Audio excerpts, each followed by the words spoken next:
Fala pessoal, beleza? Hoje voltando aqui pro Era Nerd TV, a série de vídeos para ajudar todos aqueles que querem trabalhar com jogos, filmes, animação, séries. E hoje vou trazer a primeira entrevista dessa série de vídeos com Bruno Monteiro, um dos maiores animadores brasileiros, já trabalhou em projetos enormes, já chegou a concorrer ao Oscar. Já trabalhou em jogos como O Senhor dos Anéis, o Aragorn Quest, que saiu para PlayStation 2, PlayStation 3, PSP, Wii, além de animações fantásticas para cinema e para TV. E é dono de uma das melhores escolas de animação do Brasil. Eu até pensei em cortar, editar bastante a entrevista, que ficou bem longo, mas eu não consegui achar pedaços que eu pudesse cortar a entrevista inteira ficou sensacional. É uma bomba de inspiração e ajuda, dicas para qualquer um que quer entrar e que já está nessa área há um bom tempo. Então eu realmente espero que gostem e não esqueça de curtir o vídeo também para ajudar, mostrar que vocês gostaram e que eu possa trazer mais entrevistas ainda no futuro. E valeu mesmo galera, mas sem enrolação, vamos lá!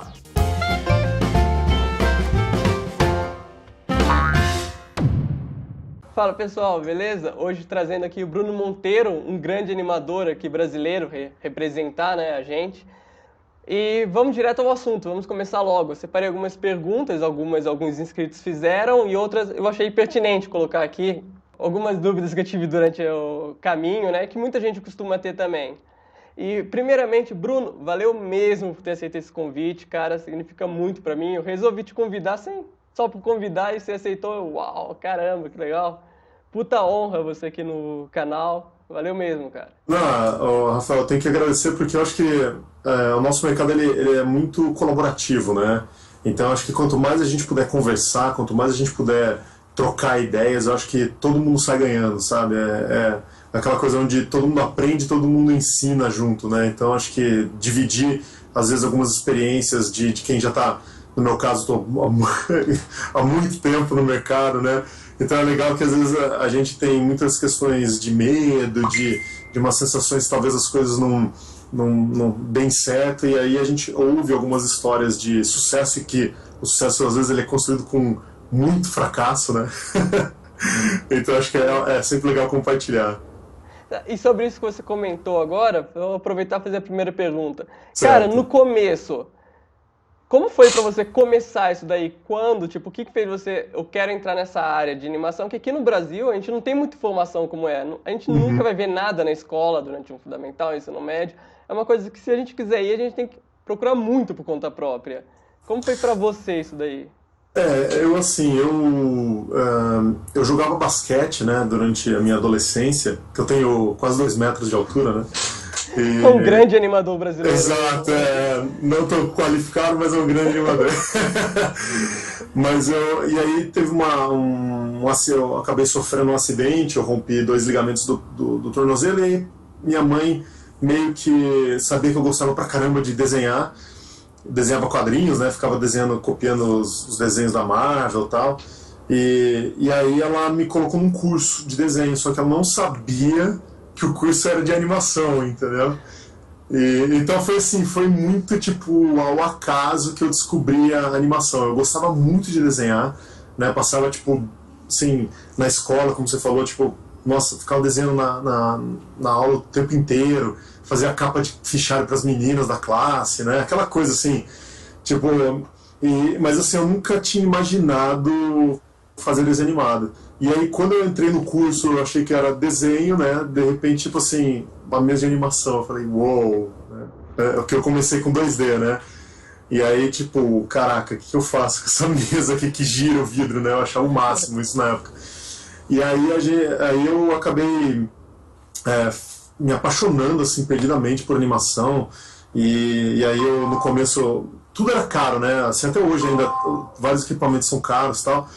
Então eu colocava peças de Lego na mesa de vidro da minha mãe, do jantar, assim, entre o vão do vidro e a madeira, eu colocava pecinhas de Lego para poder colocar as folhas de animação no meio, assim, o abajur da sala embaixo, para poder ficar flipando. Então, o meu começo ele foi bem, assim, exploratório, sabe? Eu fiz o curso com o Haroldo Guimarães, né, da HGN. Ele tinha, acho que ele ainda tem um módulo em Campinas, né? Que eu sou de Campinas. Então, assim, eu comecei meio que por acaso, mas eu comecei a me apaixonar, assim, perdidamente por animação. Tá, e pegando o ritmo dessa daí, como se transformou isso, essa paixão, em trabalho, pra entrar no mercado, cara? Isso é uma coisa que afasta muita gente de Sim, tentar. sim. Assim, eu dei a sorte, né, de que o Haroldo, ele tinha um estúdio, né, ele tem HGN, né, que é o estúdio que ele faz animação, e aí ele acabou gostando do meu trabalho, né, dos meus exercícios, e ele começou a me dar algumas cenas para fazer intervalação, né, e cleanup, que é uma ferramenta do 2D para você passar limpo o desenho do animador e intervalar, né, os desenhos. Então era tipo o Graph Editor, né? Do 2D. Que às vezes tem gente que não conhece, né, o que é uma animação 2D, né? Assim como processo. Então se dava errado, o animador xingava o intervalador, né? Eu sou o Graph Editor, né? E então assim, eu comecei a fazer esses trabalhos com ele, né? E eu tinha 15 anos, então vai fazer 20 anos ano que vem que eu estou trabalhando com animação. Naquela questão do fracasso, né? O Haroldo, ele começou a gostar bastante do meu trabalho e ele me colocou como assistente de aula lá no curso, né? Porque chegou um momento que meus pais ficaram muito sem dinheiro, ele não tinha como pagar o curso, e aí eu conversei com o Haroldo, né, para poder me ajudar, né? Eu queria muito continuar. Ele via que, tipo, eu levava para casa e ficava estudando, passava madrugada desenhando, tipo, uma loucura, assim, sabe? Era jogar Warcraft 2, olha como eu sou velho, né? Warcraft 2, jogar Warcraft 2 e ficar animando. Então eu passava, tipo, madrugadas, assim, focado em desenhar e tal. E aí ele, vendo essa minha vontade, ele me ofereceu para eu fazer o curso, mas ao mesmo tempo eu trabalhar com ele, fazendo assistência, né, nas aulas. Só que ele dava aula de desenho animado e de desenho de corpo, né, de figura humana. E aí eu lembro que eu estava fazendo as assistências e às vezes o meu desenho, que eu ia chegar pro aluno e falar, tenta fazer assim, tal, era pior do que o desenho do aluno. Eu tinha uma defasagem muito grande ainda de anatomia e tal. E aí, depois de um tempo, o Haroldo virou para mim e falou assim, olha, não está dando certo, eu quero que você só foque nos alunos de animação, não mexa mais nos alunos né, de figura humana. E para mim aquilo foi, nossa, foi uma bomba, assim, né? Mas eu sempre olhei para os desafios, né, da vida, assim, muito como uma questão de barreiras a serem vencidas, sabe? Eu vou falar depois de medo, porque o medo é uma coisa super importante, né? Mas nesse momento, assim, eu não tinha que pagar conta, não tinha que fazer nada, então, tipo, pra mim foi um desafio. E aí eu tinha lá em Campinas tinha um outro curso muito legal, que é o do Paulo Branco, que é um caricaturista fantástico, assim, o Dálcio, aquele ilustrador e chargista, tipo, famoso, começou lá. Muitos artistas começam lá com o Paulo. E aí eu fui fazer o curso dele, que na época era um curso, assim, preço bem justo. E aí eu foquei totalmente lá a questão de estudo de anatomia. E aí comprei livros e tal, fiquei estudando em casa.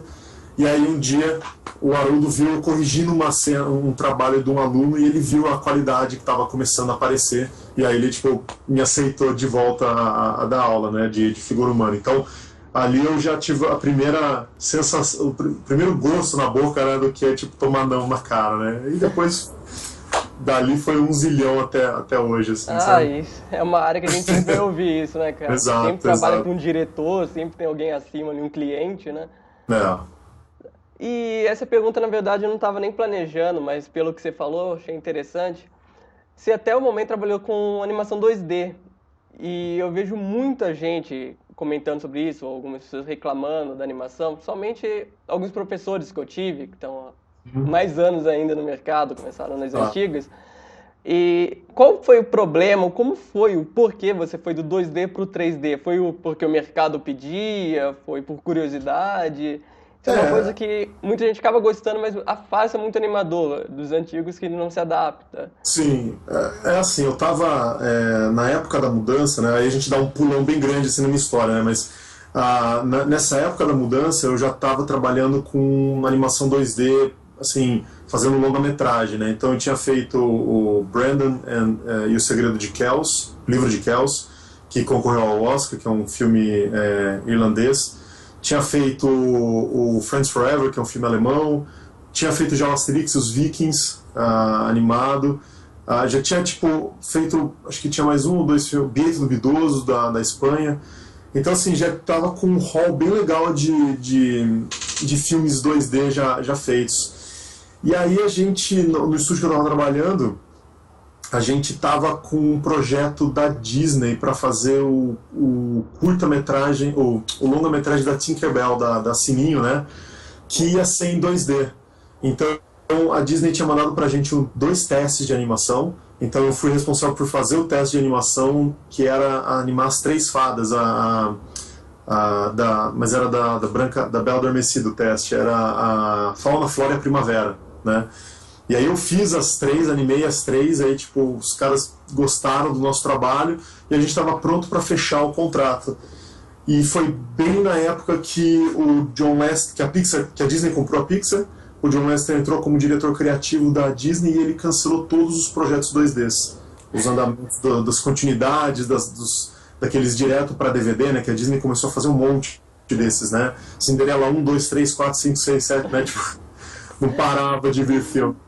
E então a gente estava nessa pegada e de repente, cara, de uma hora para outra, secou, assim, sabe? Tipo, e foi um movimento muito agressivo no mercado, assim, sabe? Todo mundo meio que começou a parar de produzir 2D. E aí, nessa época, meus pais tinham se separado já há muitos anos, e aí o meu padrasto, a gente estava conversando, o Brown, né, que é o meu padrasto, eu chamo ele de pai do coração, né, que é um cara que eu tenho uma admiração e um amor muito grande por ele. A gente estava numa mesa, tava conversando no almoço, e eu estava falando para ele as coisas que estavam acontecendo, e aí ele falou assim, o que você precisa? Você precisa fazer algum curso, né? E aí eu falei da Animation Mentor na época, que tipo, tinha meio que acabado de inaugurar, assim. E aí ele falou assim, esse é o curso que você precisa fazer para você conseguir continuar, né? Porque na época eu ganhava muito pouco, né? Aquela coisa, né? Você foca muito mais no amor que você tem pela coisa do que tipo no dinheiro, né?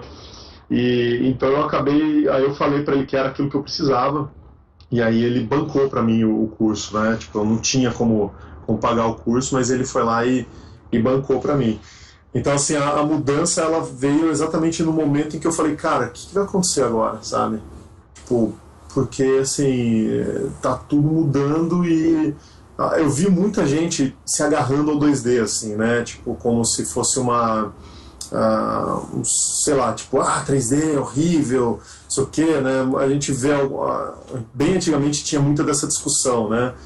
E assim, eu olhei e falei, cara, eu amo isso, e arte eu acho que independe se você está fazendo, né, no computador, se está fazendo na mão, se está fazendo um pincel, tipo, você está produzindo animação, você está contando história, né? Então a ferramenta é simplesmente um instrumento, né?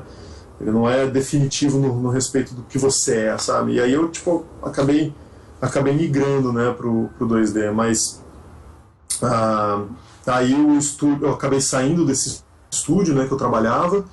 E aí eu fui... Bom, nessa saída do estúdio, ele tem uma coisa muito legal. Se a gente até quiser fazer um tópico sobre medo, que a saída desse estúdio, ele foi uma saída muito, muito importante, que eu acho que é legal contar um pouco dessa história, sabe?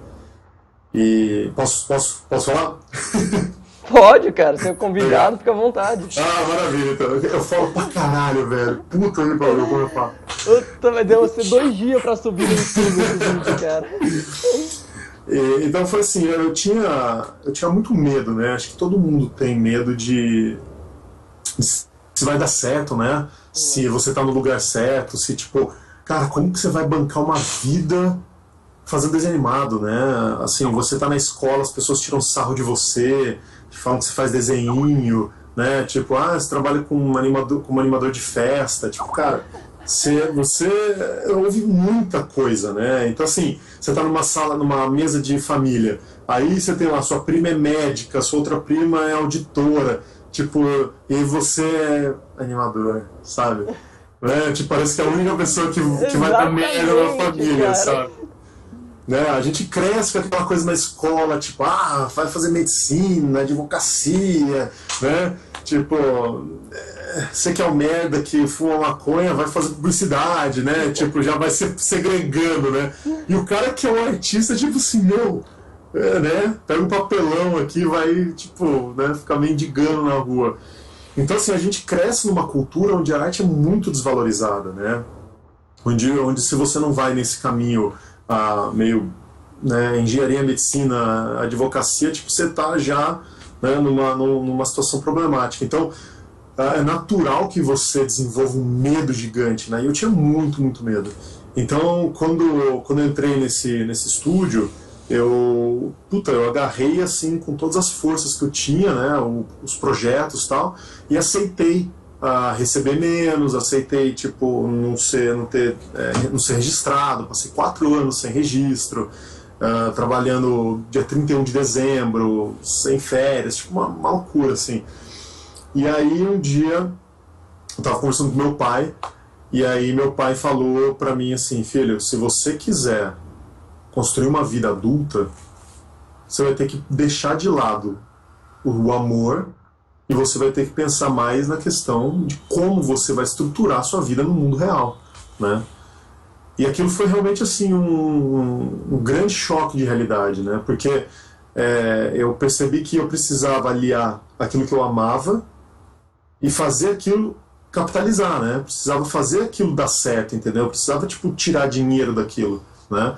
Então, assim, a gente às vezes vê meio que o medo daquela coisa de falar assim: eu sou artista comercial, né? Tipo, se a gente não pensar que nós somos artistas comerciais, e quem são os artistas comerciais? Você pega Michelangelo, Leonardo da Vinci, né? Tipo, Botticelli, todo mundo era patrocinado por alguém. Eles precisavam ganhar a vida, né? Então ninguém esculpia a arte ou pintava porque, né, era tudo comissão, né?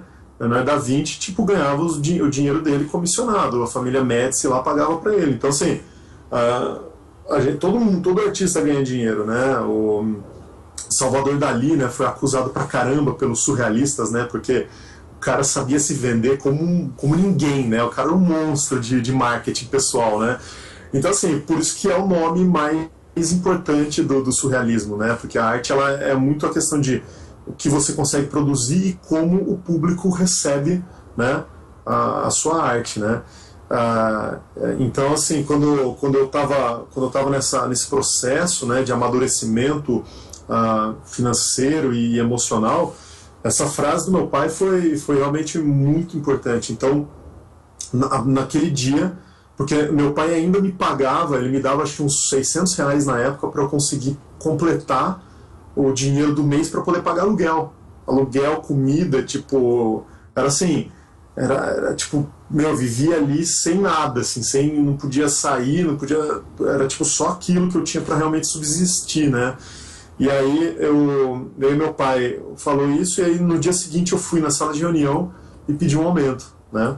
Então aí eu consegui um aumento e tal, e aí passados acho que 3 meses, os donos do estúdio me chamaram, falaram: então, né, tá acabando um projeto aqui, não sei o quê, então a gente vai ter que reduzir seu salário.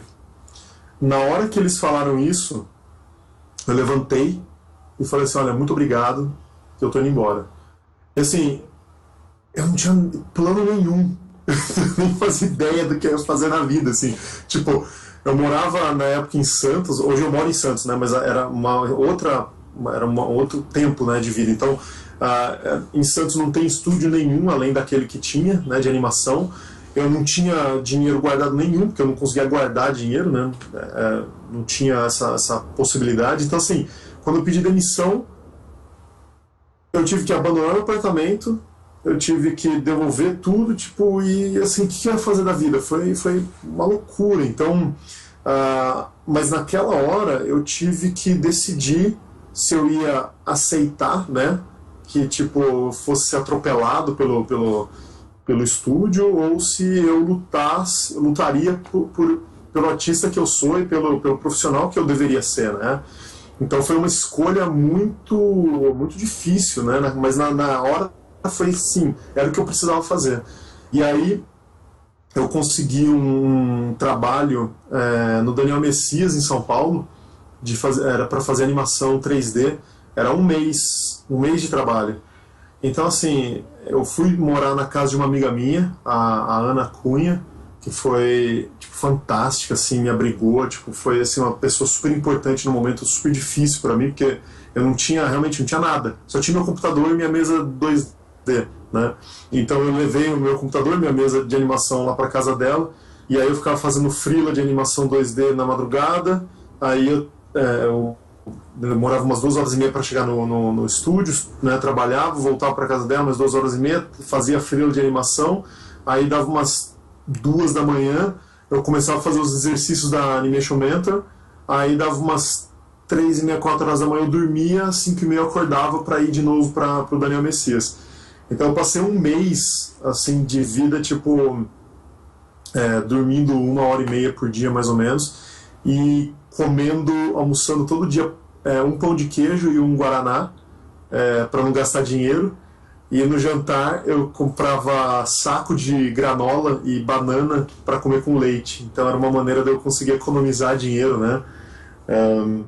E eu lembro de todo dia eu sentar no ônibus e eu pensar, tipo assim, eu sentia tipo um frio na barriga que tipo me dominava, assim, que era um medo, tipo, cara, o que eu vou fazer quando acabar esse projeto, esse freela? O que vai ser na minha vida? O que vai acontecer? Porque eu fui para São Paulo, não conhecia ninguém em São Paulo, não tinha estúdios ali e tal, né? Então, assim, que me conheciam, né?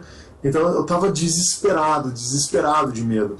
E aí é aquela hora que você fala assim, tá, ou eu me entrego, né? Ou, sei lá, vou voltar a morar na casa da minha mãe, vou, sei lá, tentar outra coisa, vou dar um tempo, vou ver, né?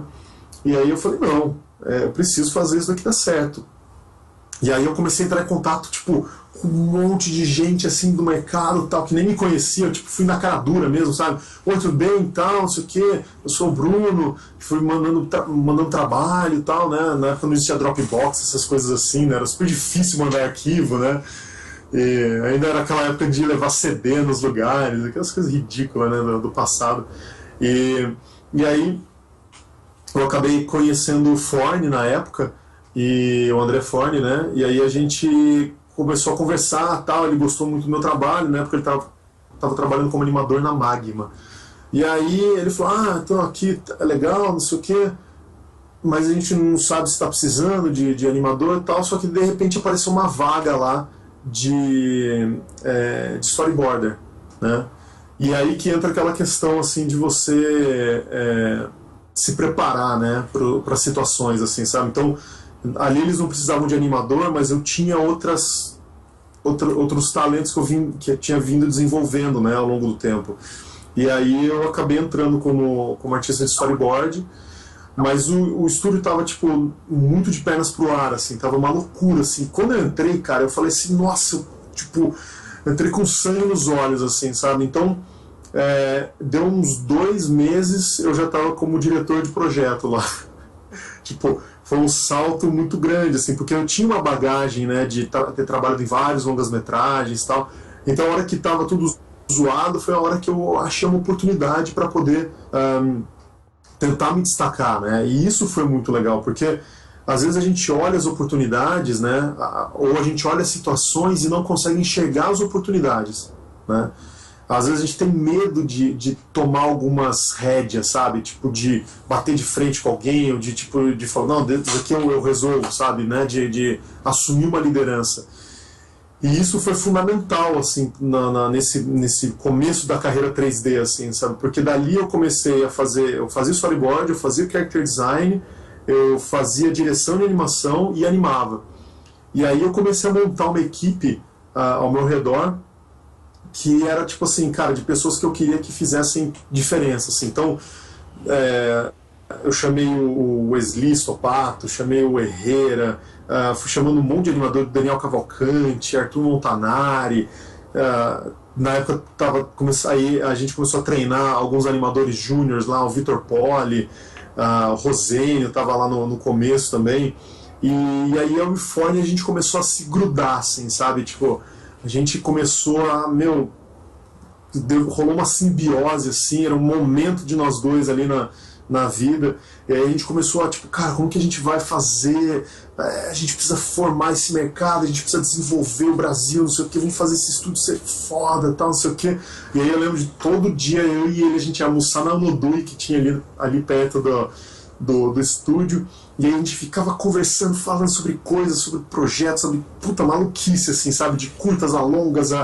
E aí foi nessa conversa que nasceu a On Fire, né? Então, cara, a gente precisa formar gente boa, a gente precisa, tipo, fazer esse mercado de animação se transformar. Então, assim, foi a escola, né, a minha escola hoje, ela nasceu exatamente dessa conversa entre duas pessoas que estavam, tipo, super empolgadas, assim, viviam aquilo, respiravam a animação e queriam muito, tipo, transformar o mercado da animação, né? E aí a gente começou a chamar, né, pessoas que tinham interesse em animação para poder fazer o curso online, que na época era uma coisa assim, uou, curso online no Brasil, né? Internet de 5 mega era o máximo, né? Então era uma loucura, né? Tipo, a gente não tinha estrutura, a gente não tinha rig, a gente não tinha um monte de coisa. Então a gente foi indo muito no tato, assim, tentando descobrir como fazer. Então aquela coisa, sabe? Tipo, tá, ninguém ainda foi por aquele caminho, sabe? Vambora, cara, né? Tipo, vamos ver o que acontece, assim, sabe? Então a gente foi meio que tentando descobrir o que fazer, assim. E aí a gente mantinha o estúdio, né? A gente tava, aí o Forne começou a ir para uma área mais da parte de direção de arte. Então a gente estava com uma defasagem no estúdio de diretor de arte. Ele meio que também assumiu esse ponto. Foi ali a grande mudança da carreira dele, né? Que ele começou a deixar a parte de animação mesmo para trás, né? E eu comecei a pegar mais a parte de animação mesmo, né? Então a gente foi cada um dominando mais uma área. E aí a gente começou a ver que onde a gente estava já não estava muito mais puxando a gente, né? Então uma vez que você está muito motivado, né? Uma vez que você... Acho que não é nem motivação, né? Porque motivação ela não serve para muita coisa, né? Nossa, desculpa, eu fico indo tipo em uns ganchos de assunto. Mas eu acho que motivação ela serve para muito pouco, né, cara? Porque a motivação ela te dá vontade de fazer tipo em 20 minutos ou até alguém postar algum vídeo de cachorro bonitinho no Facebook, né? E aí acaba a motivação, aí você vai procrastinar de novo, né? Mas eu acho que assim, você tem que produzir porque é uma coisa que está dentro de você, assim, sabe? Tipo, é maior do que a motivação. Você sente que você precisa produzir mesmo você não querendo produzir, sabe? Você sabe que você tem que fazer mesmo você tá tipo mal, mesmo estando doente. Eu tô dizendo no trabalho, né? Eu tô dizendo tipo a sua relação com a arte, assim, sabe? Você tem que tipo olhar para aquilo e falar, cara, essa é a expressão máxima de quem eu sou como pessoa, sabe?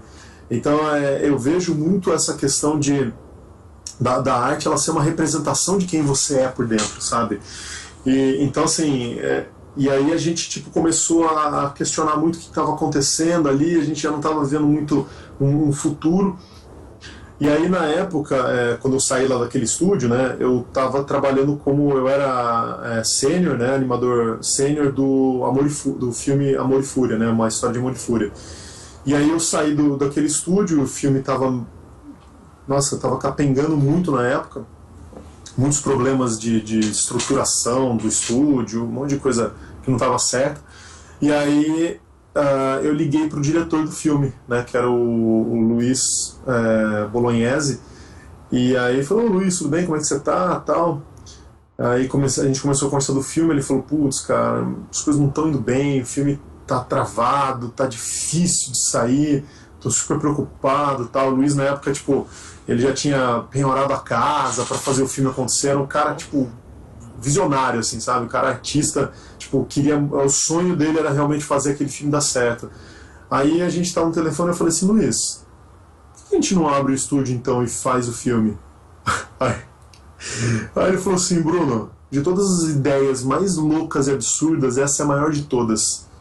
Me dá 10 minutos que eu já te ligo.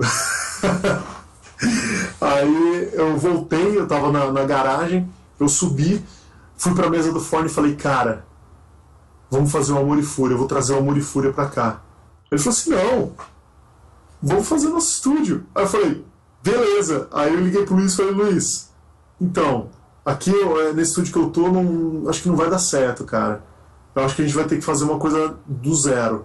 Aí ele falou assim, eu acabei de falar com o Caio Gulani, que era o produtor do filme, né? O Gulani Filmes estava por trás do filme. Ele falou assim, então a gente vai ter uma reunião amanhã na Starbucks, lá da Faria Lima, não lembro qual que foi. E aí fui eu e o Forne, né? Dois moleques, assim, tipo, vamos lá, vamos ver o que acontece, né? E aí a gente sentou na mesa de reunião, então eu, o Forne, o Luiz Bolognese e o Caio Gulani. E aí a gente falou, olha, para fazer o filme vai ser isso, isso, isso, a gente precisa disso, a gente não tem estúdio, então a gente precisa montar um estúdio e tal. Aí o Caio Gulani falou assim, tá bom, eu vou montar o estúdio para vocês.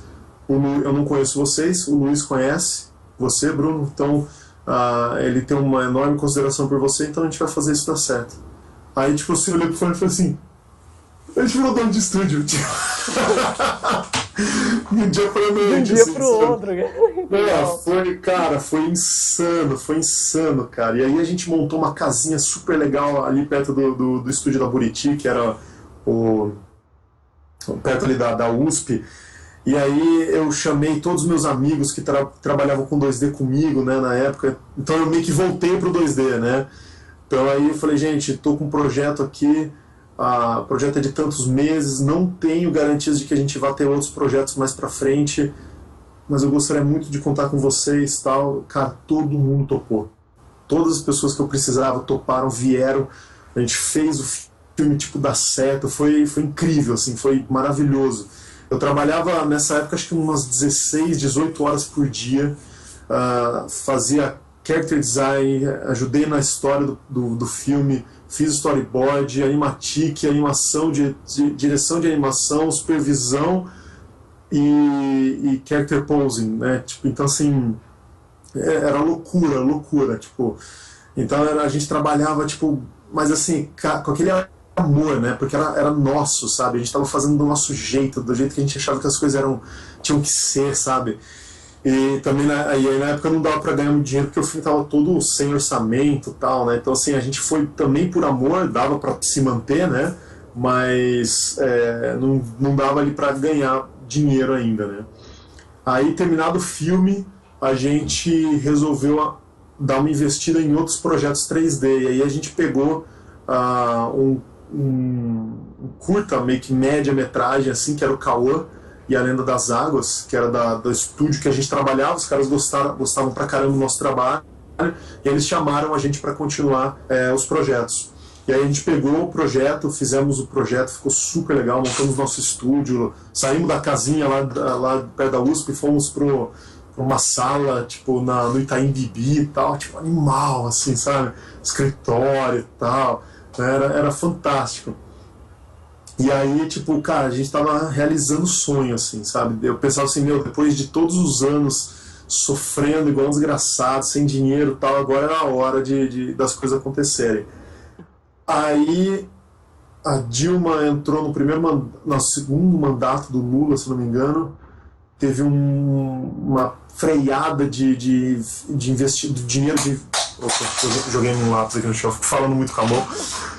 E aí a gente tava tipo com uma verba do governo e aí teve um corte, ou na verdade uma paralisação da distribuição da verba, e a gente estava na época fazendo Tarsila, que é a pré-produção do filme da Tarsila, e aí a gente ficou acho que uns 2, 3 meses sem receber dinheiro. Na hora que a gente viu, a gente estava com uma dívida tipo gigantesca, assim, e aí a gente decidiu que era a hora da gente encerrar o estúdio, e aí todo o dinheiro que eu tinha juntado nesses poucos, né, anos assim né, trabalhando com o estúdio, eu tive que jogar esse dinheiro, injetar esse dinheiro no estúdio para sanar as dívidas.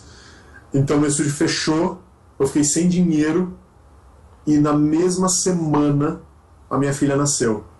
Nossa. Então assim, era loucura, velho. Tipo, uma vida assim, tipo, uau, sabe, todas as coisas acontecendo ao mesmo tempo, assim, e de novo, né, e aí, o que você faz, né, e o medo, e a vida, e, né, pra onde você vai? Então essa estrutura né, de você pensar que você precisa não ter medo, porque você começa a perceber que você não tem controle quase nenhum das coisas, né? A gente tem uma percepção de que se eu tiver um emprego fixo eu vou estar seguro, se eu tiver, né, sei lá, fazer um concurso eu vou estar seguro, sabe? Tipo, é verdade, sim, a gente vive numa pedra que flutua em volta de uma estrela e o chão está em cima de magma ou rocha derretida, né? Ninguém tem certeza que se vai estar vivo daqui a 10 minutos. Então, assim, a sensação de segurança ela é falsa. E quanto mais você tenta se sentir seguro, mais você fica suscetível ao medo. E o medo paralisa, né? O medo é uma desgraça, porque ele faz com que você não faça as coisas, né? Faz com que você não arrisque as coisas. E esse acho que é o grande problema, assim, que eu vejo. Tipo, a gente tem medo das coisas, né? Então, aquilo parece muito difícil, eu vou ter que arriscar muita coisa, então acho que eu não vou tentar isso, sabe? Porque eu tenho medo de tentar, né? Não é nem assim, eu tenho medo de conseguir, né? Eu tenho medo de tentar, né? Tipo, porque às vezes conseguir vai fazer com que você mude toda a sua vida e, tipo, realmente, às vezes a própria conquista da coisa também dá medo, né?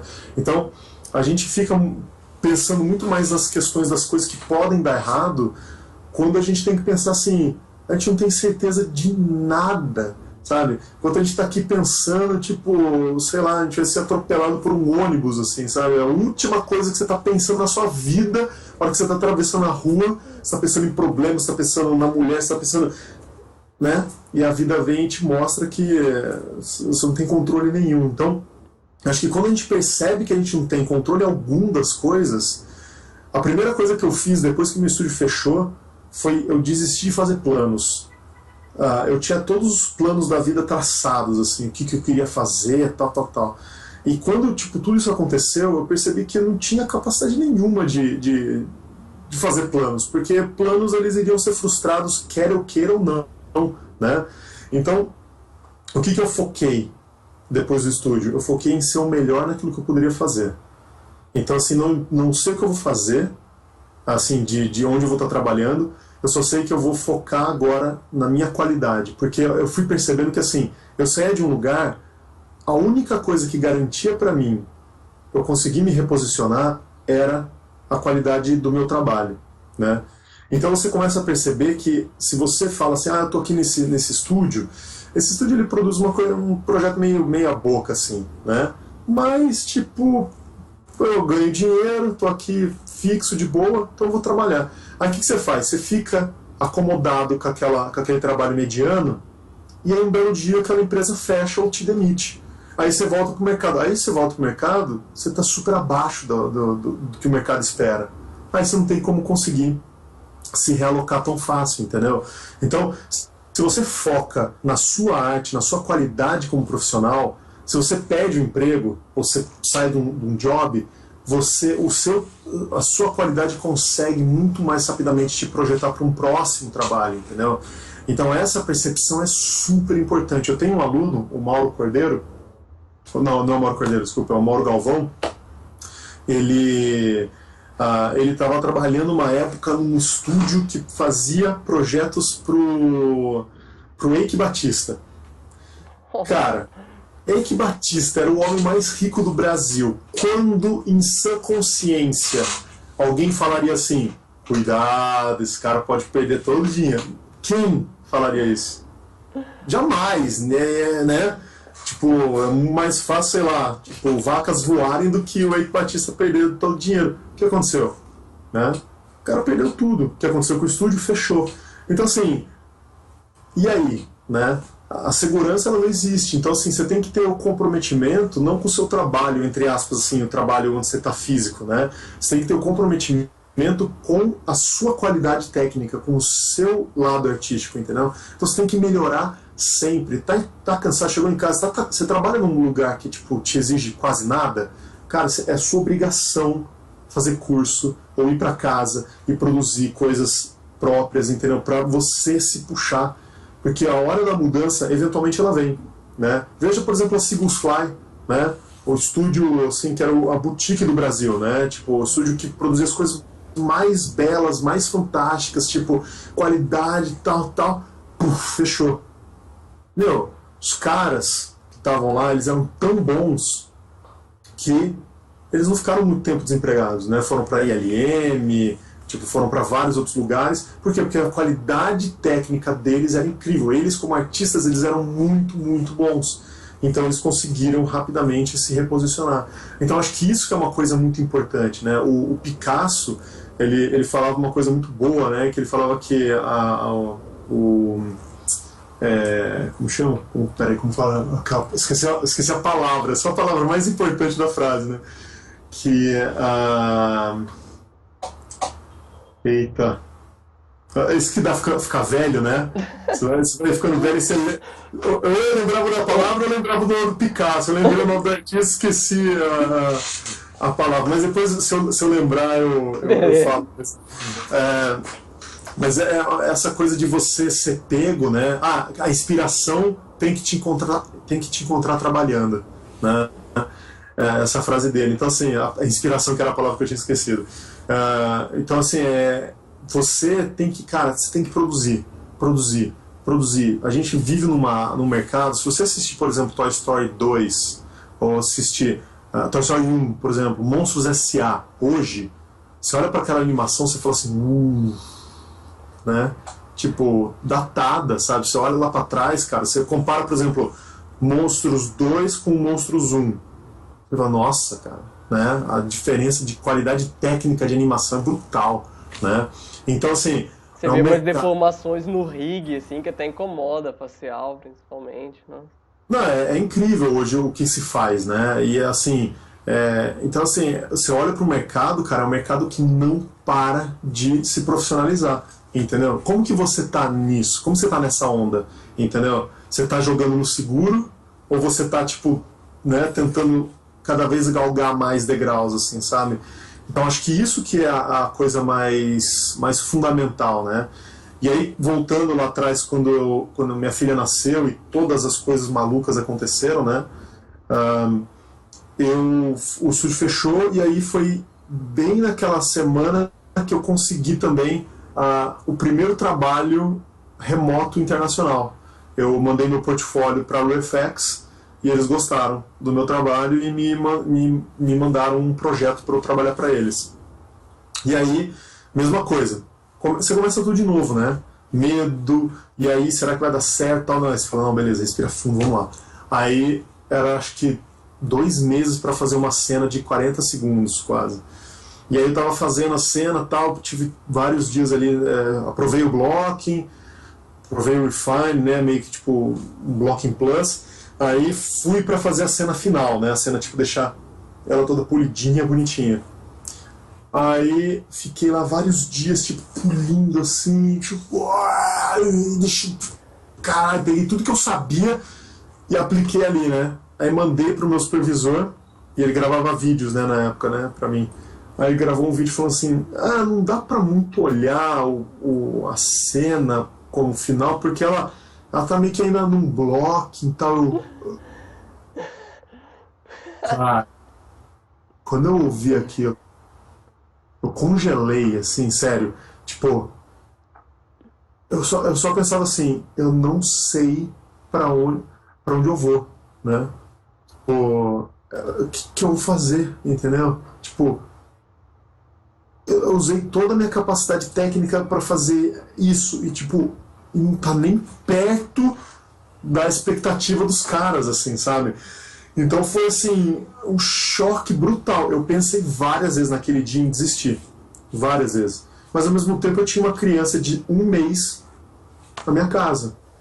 O que eu faço? Vou desistir, vou fazer o quê? Né? Eu precisava, tipo, manter a minha família, né?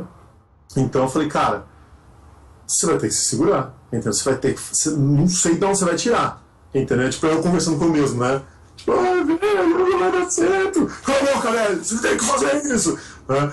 Então, tipo, eram dois Brunos ali conversando, né? E aí, então, tipo, eu respirei fundo e falei, beleza, então né? Vou mergulhar nisso daqui, vou tentar descobrir como fazer isso dar certo.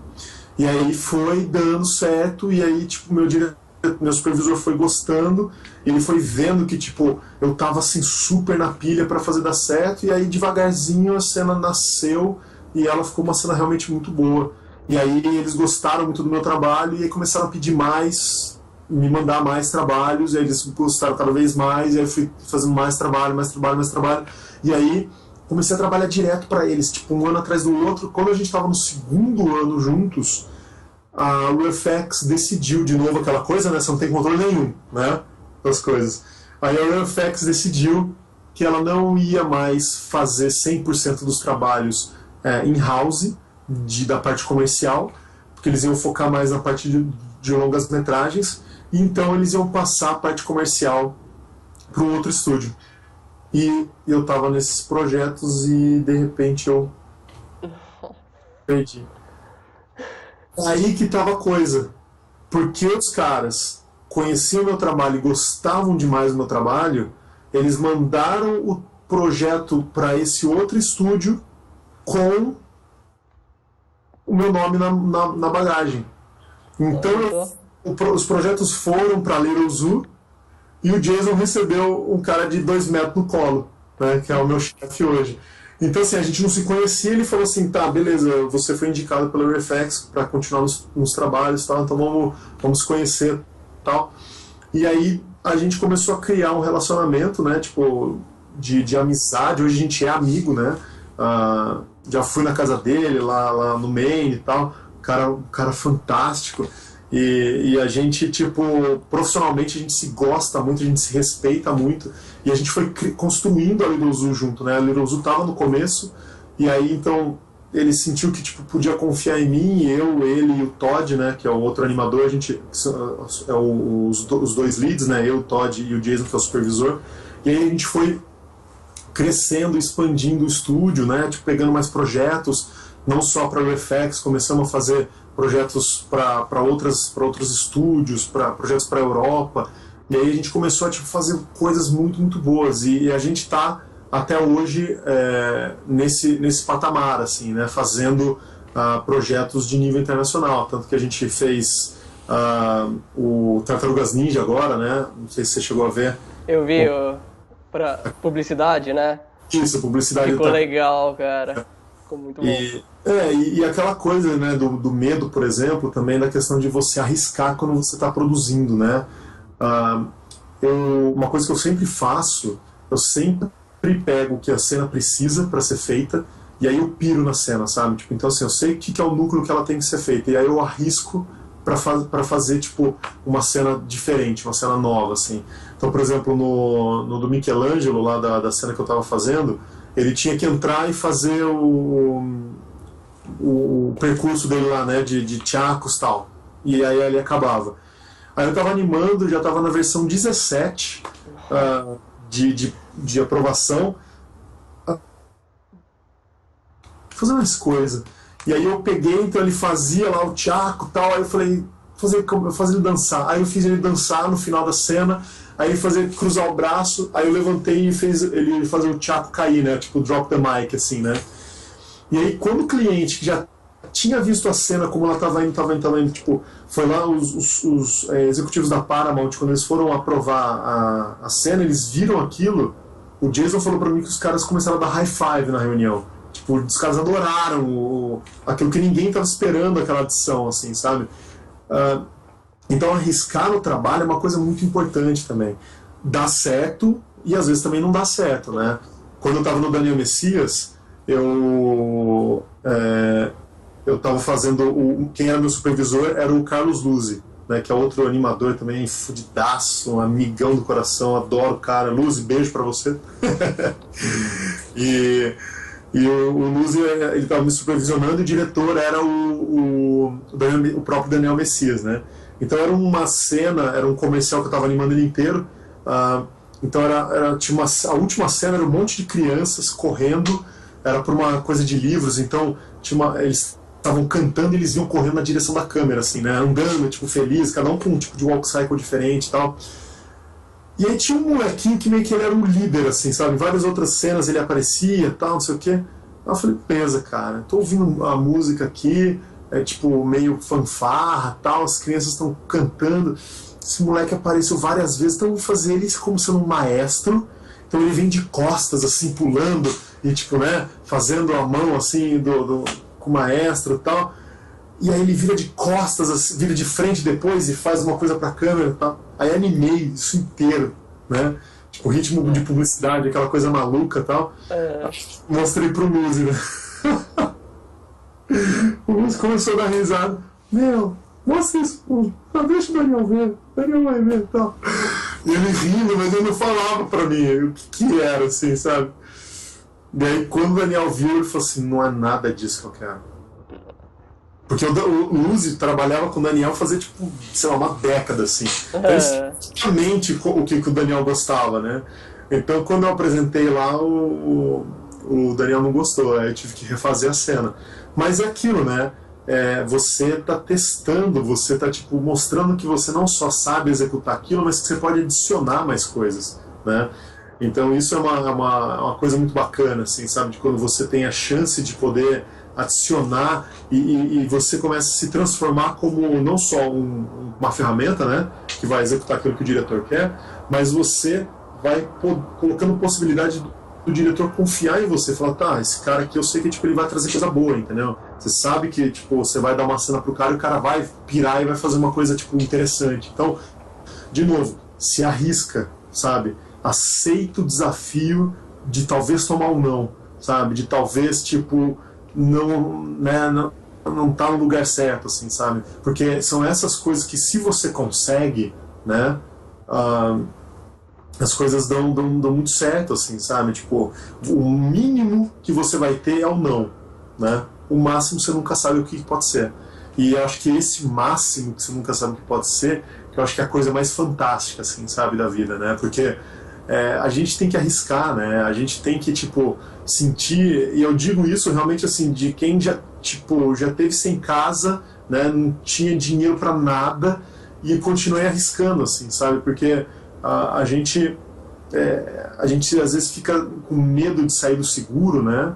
Do seguro do trabalho, do seguro da própria estrutura de como você trabalha com a sua animação. Eu vou fazer só o que os caras pedem porque eu não quero arranjar problema, sabe? Puta, senão depois eu vou ter que ficar corrigindo, vou ter que passar algumas horas a mais tendo que refazer. Não, o prazo tá uma merda, mesmo, vou fazer assim mesmo, foda-se, sabe? Tipo, cara, quando você faz isso, você se sabota, sabe? Você tá jogando contra você mesmo, entendeu? Porque uma vez que o filme tá lançado, você não tem como sentar do lado da pessoa no cinema e falar assim, essa cena, o prazo era uma merda, cara, por isso tá ruim, assim, sabe? Né? Você não tem ideia de como era o rig dessa cena, sabe? Ninguém quer saber, né? Ninguém quer saber, entendeu? Então, assim, você é tão bom quanto o resultado do seu trabalho, sabe? Então, acho que a sua dedicação para com a sua qualidade técnica é fundamental, entendeu? Para que, tipo, você consiga, né, garantir trabalho futuro, sabe? Ou tipo, você está trabalhando com um diretor, por exemplo, eu lembro quando eu fui trabalhar com o Ash Brannon, que ele foi diretor do Surf's Up, né, do Tá Dando Onda, e ele foi co-diretor do Toy Story 2. Então eu falei, caralho, né? O cara, tipo, o diretor da Pixar, o cara aprova a cena de animador Pixar, tipo, o cara vai aprovar minhas cenas, assim, né? A gente tava fazendo um filme chamado Rock Dog, ainda não estreou. E aí teve uma cena lá que dois personagens estavam conversando e tal, e aí um tava trazendo um objeto pro outro, né? São dois personagens cantores e tal, e aí só que um tá usando o outro, assim, sabe? Um é inocente, o outro é todo malicioso, assim. E aí, tipo, ele chega com o microfone, coloca o microfone perto do cara, aí eu falei, tá, tipo, isso é muito, sei lá, é o beabá, né? Ele vai chegar, parar na frente do cara, ajeitar o microfone e tal, pro cara cantar. Então o que eu fiz? Eu fiz o cara chegando, ele coloca o microfone, ele olha pro cara, assim, vê que o cara tá na posição errada, então ao invés de ele arrumar o microfone, eu fiz ele pegando o cara e, tipo, e colocando o cara no lugar certo, assim, sabe? Tipo, isso não tava planejado, isso não era o que tinha que acontecer na cena, sabe? Mas aí quando o Ash Brannon viu, ele adorou isso, sabe? Então assim, de novo, é aquela coisa, sabe? Você tá arriscando, entendeu? Você pode dar certo, cara, se der certo, tipo, pode trazer coisas muito boas, entendeu?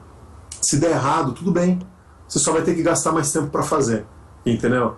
Então, assim, se você está comprometido com a sua arte, sabe, com sua qualidade técnica e profissional, cara, tem coisas que valem a pena, sabe? Arriscar vale muito a pena. Eu digo isso, assim, não só, tipo, arriscar na questão de trabalho, sabe? Na vida mesmo, né? A gente tem que arriscar, porque o trabalho, ele é uma das nossas vertentes, assim, né? Tipo, é um leque, né? É quem você é que determina, tipo, como você vai agir, né, no relacionamento, como você vai agir no trabalho, né, e com a sua própria estrutura artística. Então, assim, a gente tem que ser pessoas que arrisquem mais, sabe? Tipo, você tem que ir atrás dos seus sonhos e às vezes você nem sabe exatamente, mas, cara, seu coração, ele tá, tipo, falando pra você que aquilo ali não é a coisa certa, sabe? Não faz aquilo, entendeu? Tipo, aí você fala, mas eu vou largar meu emprego e, tipo, e eu não sei pra onde eu vou, tal, tipo, tudo bem. Então o que você vai fazer? Qual que é a sua qualidade técnica? Ela ainda não é boa. Então, cara, faz um planejamento que você vai fazer o seguinte: nos próximos 6 meses eu vou dedicar 3 horas, 4 horas por dia da minha vida, todo dia quando eu chegar em casa, cansado do trabalho, depois de pegar ônibus, né? Tipo, eu vou ficar até 2 da manhã melhorando meu portfólio. Vou fazer isso e aí, quando eu estiver pronto, eu entro em contato com outro lugar e saio daqui, sabe? Senão você vira um refém de uma situação horrorosa e você não consegue se ver fora disso, né? Tem um exemplo muito bom de uma pessoa que aconteceu isso, foi o Paulo Lombardi. Você se conhece, o Paulo Lombardi hoje é um puta animador brasileiro, cara muito, muito bom, e amigão meu também. E o Paulo, ele tinha acabado de voltar do Canadá, tinha feito curso lá, né, de faculdade lá, e aí ele tava meio que, assim, pegando um projetinho aqui e outro ali, mas não tava conseguindo, tipo, se encaixar, mas ele tava produzindo em casa demais, assim, fazia um monte de exercícios, cena própria, tal, e aí mandava pra eu dar uma olhada, né, eu comentava as cenas dele. Aí, o que eu fiz? Eu olhei e falei, pô, o cara tá super dedicado, sabe, o cara é bom, sabe. Fui lá e falei com o meu chefe, Jason, tem um cara que, tipo, tá super empolgado, cara, tem talento, acho que a gente podia aproveitar ele, sabe. Aí Jason viu o trabalho do cara, falou, vamos tentar. E o Paulo faz, acho que mais de 1 ano já com a gente, trabalhando pra fora. Então, assim, é aquela coisa, sabe? Tipo, você pode inventar quantas desculpas você quiser, entendeu? Tipo, o mundo tá cheio de desculpas pra você falar por que você não vai conseguir fazer as coisas darem certo na sua vida, sabe? Ou por que tipo, você ficou preso naquele trabalho que você não gosta. Ou por que as coisas não deram certo, sabe? Tipo, você vai culpar todas as pessoas à sua volta, você vai culpar o seu chefe, você vai culpar... Mas muitas vezes é você mesmo, sabe? Que não quis arriscar, que não quis, tipo, ao invés de sair, ao invés de dormir, tipo, não quis ficar mais tempo produzindo e trabalhando para você, né? Todo mundo adora ver filme tipo Whiplash, né? Histórias de sucesso da Pixar, aquele Creativity Inc., aquele livro, né? Criatividade, tipo, cara, beleza, aquele livro você pode pegar ele, 80% das páginas ali do meio, cara, é merda, é pau, é coisa ruim, é tipo coisa que não tava dando certo, vai fuder, tá fudeu, né? E aí os caras não desistiram, sabe? E você fica lá, entendeu? Então todo mundo quer ser uma Pixar, sabe? Mas quem tá disposto a passar por que os caras passaram, sabe? Tipo, quem tá realmente disposto a arriscar tudo, sabe? Então eu vejo muito essa questão de, tipo, de você tá disposto a perder o medo, entendeu? A sentir que você não tem chão, entendeu? Uma vez que você não tem o chão, cara, você tá voando, entendeu? Então, se você estiver caindo, né, você tem a chance ainda de tentar abrir as asas para planar, entendeu? Tipo, a falta da sensação de segurança, ela é assustadora, mas ao mesmo tempo ela é muito libertadora, entendeu? Porque você começa a perceber que você tem um comprometimento com você mesmo e, tipo, e é brutal essa percepção, sabe? E isso vale pra tudo, né? Vale pra namorada, pra namorado, vai namorar, vai casar, vai separar, vai fazer o diabo, entendeu? Você tem que, cara, você tem que ter um comprometimento com você, sabe? Com o que faz você ser feliz, o que faz você se sentir completo, entendeu? Tipo, e aí você tem que tomar as rédeas de... Cara, você tem tão poucas coisas que você decide na sua vida, sabe? Tipo, as pequenas coisas, cara, você tem que ter elas sob controle, ou pelo menos tentar, né, gerenciar elas, assim, sabe? Tipo, e deixar o medo pra trás eu acho que é a coisa mais importante, sabe? Isso que você comentou sobre sair da zona de conforto, arriscar, você acabou de me quebrar nisso daí. Você respondeu todas as perguntas que eu separei, cara, direto, eu não sei nem o que perguntar mais, cara. Eu sou uma metralhadora, cara, você não me para, eu fico falando assim. Ah, cara. Você gabaritou o roteiro aqui inteiro. Tipo, fiz 2 perguntas pra você. Mas é que eu acho assim, eu passei por muita coisa, assim, sabe? Eu vivi muita mudança, assim, sabe? Tipo, desde a questão, né, do 2D pro 3D, sabe? As escolhas que você faz de carreira, quando você decide sair de um estúdio, quando você decide abrir sua empresa, quando você percebe que a empresa já não está mais viável, quando você decide, tipo, trabalhar para fora, quando você decide, tipo, abrir uma escola que não tem nenhuma igual no mercado, sabe? Tipo, meu, você vai arriscando, entendeu? Você vai, tipo, atirando e você vai tentando fazer o melhor que você pode fazer, sabe? Então eu vejo muito essa questão, eu sempre falo para os meus alunos, né, quando eles entram no curso, eu falo assim, vocês estão colocando aqui, para mim, o sonho de vocês. E mexer com o sonho das pessoas é muito importante, sabe? Então, assim, quando a gente tem um sonho, cara, sabe? Quando porque quando eu fui fazer curso, cara, eu colocava exatamente todas as minhas esperanças que dali poderiam nascer coisas frutíferas, sabe? Então, é bem isso, sabe? Tipo, você tá lidando com seus sonhos, com os sonhos das outras pessoas, sabe? Quando você tem um negócio, um estúdio ou uma escola, né? E ao mesmo tempo, tipo, você tem que conseguir lidar com essa questão de, tipo, de como você vai olhar para sua vida, né? E você vai sentir se você tá na posição certa. Não digo, tipo, se eu sou animador sênior, se eu sou pleno, se eu sou diretor de animação, mas, tipo, você tá naquele caminho que você sente que aquilo é verdadeiro, sabe? Parece um pouco autoajuda, né, quando a gente fala isso, sabe? Siga o seu coração, né? Filmes da Disney, né? Tipo... mas eu sinto que, tipo, isso é muito verdadeiro, entendeu? Sabe? Quando você sente que você tá no caminho certo, entendeu? Tipo, tudo fica muito mais produtivo, sabe? Você para de procrastinar, sabe? Você percebe que você tá jogando demais, sabe? Que você tá, tipo, gastando tempo demais com outras coisas. E tudo é um ciclo, né?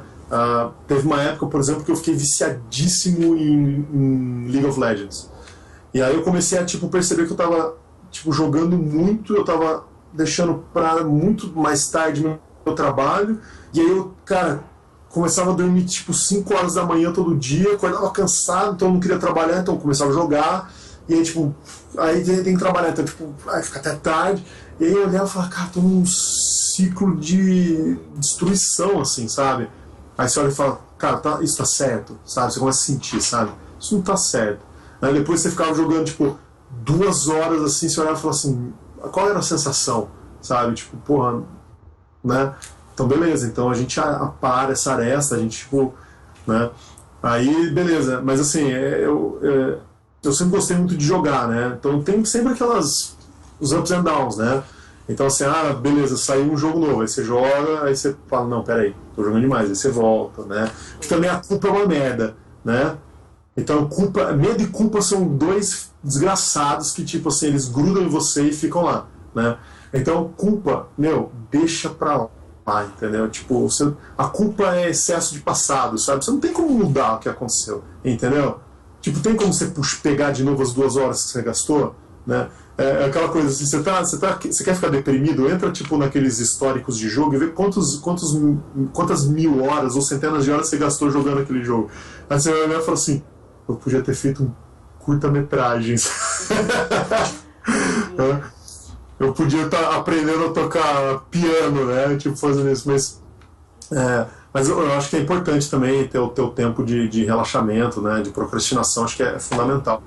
Mas é um pouco disso, assim, sabe? Tipo, quando você sente que tem alguma coisa errada, se você começa a sentir culpa, você para de querer achar o motivo ou para de querer mudar. Porque você gasta tempo se culpando. Puta, cara, eu sou um merda mesmo. E aí, o que que acontece? A gente, como artista, você vai ler em todos os lugares, né? Assim, seja otimista, tipo, produza de graça, você tem que amar aquilo mais que tudo, mais que sua vida, né? Tipo, se você tiver que segurar o computador ou sua mãe no penhasco, solte sua mãe para você poder continuar produzindo no computador, né? Tipo, é uma loucura, né? Que a gente ouve assim. Então a gente é bombardeado o tempo inteiro, cara, para ser feliz e para estar feliz e para estar produtivo o tempo inteiro. Cara, isso é uma mentira, entendeu? Isso é uma mentira, cara. Tipo, isso não existe, sabe? No fim das contas, não é tão diferente de qualquer outra área de trabalho, né, cara? Essas É, dicas, essas coisas, aplica pra qualquer coisa, né? Pra qualquer área. exato. E, cara, você vai ficar estafado, você vai ficar cansado, entendeu? Tipo, quando eu terminei o Rock Dog, ah, cara, eu tava muito mal. Eu tava, tipo, acabadaço, assim, sabe? Tipo, então, assim, nossa, eu fazia o que eu tinha que fazer e queria ver a animação longe de mim, sabe? Né? Então e é aquela coisa, você vai se sentir culpado por isso, sabe? Tipo, você não pode se sentir, entendeu? Porque aí você começa a nutrir um outro tipo de sentimento, aí vai ficando, a gente se auto-sabota muito, né? Então a gente tem que tomar muito cuidado com isso, sabe? Tipo, o tempo que foi, você não tem como recuperar, entendeu? Agora, o que você tem é o lá pra frente, entendeu? Então, o que você quer fazer para resolver lá na frente? Não agora, porque agora já, né, o ontem já foi, agora você está procrastinando, né? Então, o que você vai fazer pra frente, entendeu? E aí, o pra frente que é interessante, sabe? Eu acho que isso que é o legal, assim. É, eu passei por isso mês passado, cara, de não aguentar mais ver animação, assumir mais coisas do que tava dando conta, peguei uns shots do Snow Queen 3, né, em produção para Wizard, Aham. lá na Rússia, e uns de uma série também para uma empresa também na Rússia, da Open Media Alliance, Jink Leaks. E, nossa, cara, também foi de domingo a domingo, manhã, tarde, de noite, acorda, vai pro computador, anima, pra almoçar, volta pra lá, sai pra dormir, dia seguinte a mesma coisa, dia seguinte, tipo, de domingo a domingo, você não vê mais ninguém, você não sai de casa. Tem uma hora que você vê que você tá começando a quase ter raiva da animação, você, pô, não, calma aí. Você Não. precisa também viver, né, cara? Você precisa sair, visitar seus pais, visitar. Sim, Não ver minha cara, isso. noiva morando na mesma casa, assim. Então, isso é importante, cara. Tipo, você ter o tempo de viver, né? O Miyazaki, ele fala muito isso, né? Ele tem um making-off do Viagem de Chihiro, né? Em que ele tá falando pros animadores assim, então, aqui a Chihiro tem que colocar a terra mágica ali na boca do Hako, né? Tipo, o Hako tá em formato de dragão. Então, tipo, sabe, quando você põe o remédio na boca do cachorro? Aí todos os animadores assim, se olhando assim. Aí falou, ninguém aqui tem cachorro, ninguém nunca deu um remédio para um cachorro, né? E aí ele leva os animadores para um veterinário para eles verem o que é tratar um cachorro, sabe? E ele fala muito dessa questão, né? Tipo, o animador, ele é uma pessoa que vive a vida, que observa a vida e que traz essa percepção artística dele, da vida, para o trabalho dele. Se você não tiver isso, você não é um artista, né? Um mentor que eu tive também, Michael Kelly, também trabalhou na Disney há muitos anos, DreamWorks, voltou pra Disney, hoje acho que ele estava na Blur, última vez que tive notícias dele. Ele comentou, é complicado um animador que tem que dar vida a algo se o animador não tem vida. Se ele Não. não sente nada, não vive nada, como ele vai fazer um boneco, um polígono matemático quase ter vida ali, né, cara? Exato, exato, cara.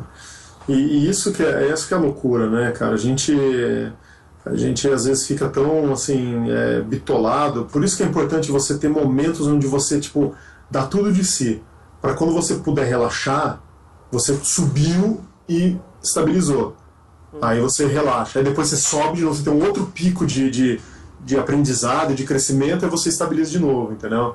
Então assim, se você não tem o pico, você vai ficar tipo todos os dias devagarzinho tentando subir aquela desgraça, porra, aquela montanha, entendeu?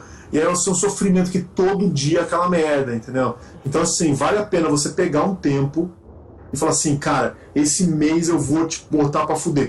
Aí você cresce. Aí você dá uma estabilizada, né? Aí você fala assim, daqui a 2 meses, puta, cara, agora é a hora de eu, tipo, animar todo dia, fazer 2, 3 exercícios aqui pra mudar meu portfólio.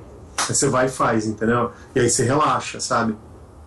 Porque senão você vai ficar sempre, tipo, sofrendo e nunca conseguindo chegar onde você quer, sabe? Então é engraçado que você falou da Blur, né?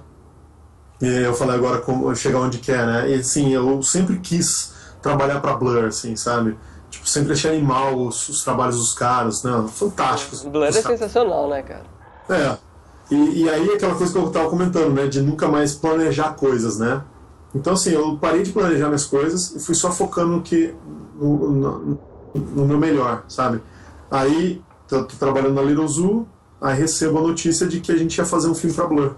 Ah, mas sério? A gente já fez, a gente terminou o filme faz 2 meses, a gente já entregou todas as cenas pra Blur. Então assim, cara, sabe? Tipo, Porra, cara, Blur, que animal. as coisas acontecem e você, tipo, porque você tá dedicado, porque você tá focado na sua qualidade, as coisas vêm, sabe? O Vitor Vilela, ele fala uma coisa muito legal que é o Lucky Strike, né? Ele fala que é tipo o momento da sorte, assim, é quando você vem a chance e você está preparado, entendeu? Se a chance aparece e você não está preparado, não vai dar certo, né? Se você está preparado e a chance não aparece, também não vai dar certo. Mas o encontro dessas duas coisas, né, é fantástico. Só que você tem que estar preparado, entendeu? Então, assim, isso que é o fundamental. Às vezes a gente fica vendo filme, né? Tipo, onde tudo que você precisa é uma chance, sabe? Me dê uma chance para provar que eu sou capaz, sabe? Não é assim que as coisas funcionam, sabe? A gente fica muito esperando que isso aconteça, sabe? Mas muitas vezes você tem que construir o seu lado, né? Para que aí, se a oportunidade aparecer, você tá pronto para ela, entendeu? E não tipo assim, eu não sou bom, ou tipo assim, eu sou um potencial, e aí se você me chamar, se você me treinar, eu vou tipo ser o melhor, entendeu? Então eu faço de graça, me chama, eu moro no estúdio, tipo, quantas pessoas já devem ter falado isso, né? Pra tipo, o supervisor de animação da Pixar, da Disney, essas coisas assim, entendeu? Então isso. E se não der certo, parece que você tira a culpa e a responsabilidade de você. Ah, não deu porque ele não me chamou, porque eles não me deram a chance, porque... Não, Exato. tipo, e você nunca assumir a culpa é um problema também. Exato, cara, exato. O nosso trabalho é um trabalho onde você tem muito meritismo, né? Tipo, meritismo é uma coisa meio difícil da gente falar, né? Mas é uma área onde você, por exemplo, não importa se você é homem, se você é mulher, não Né? importa se você é velho, tipo, ninguém quer saber seu currículo, assim, tipo, olhar papel, sabe? Tipo, o cara tem 30, o cara tem 40, não, tá velho. Meu, o que importa é sua demo reel, sabe? E tipo, e se você entrar num projeto com cena roubada, que já aconteceu várias vezes com Sim. tipo, você não consegue atingir aquele nível do demo reel, beleza, cara. Ó, próxima vez você nunca mais entra aqui, entendeu? Então, tipo, você pode enganar as pessoas uma vez. Você não engana mais, entendeu? Tipo, então assim, é uma área muito que, tipo, paga pra ver, entendeu? A sua qualidade, sabe? É verdade. Uau, cara, meu. Não, sério, falou muito mais do que eu tava esperando. Foi excelente aqui. Poxa, que Como legal, eu cara. comentei com você pelo Facebook, que a proposta é tentar ajudar, mostrar para as pessoas como funciona, eu não Uhum. esperava tanta informação aqui. Acho que Ah, que bom, valeu cara. mesmo, hein, Brunão? Fico muito feliz, Rafael. Cara, é como eu tava falando, sabe?